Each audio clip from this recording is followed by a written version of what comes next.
tumataas ang demand kasi Christmas season.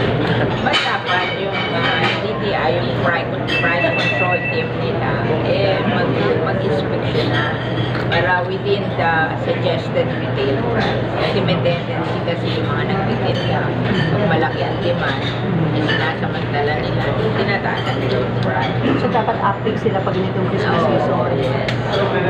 Pero, tanong mo yung DTI, wala namang enough power para parusahan.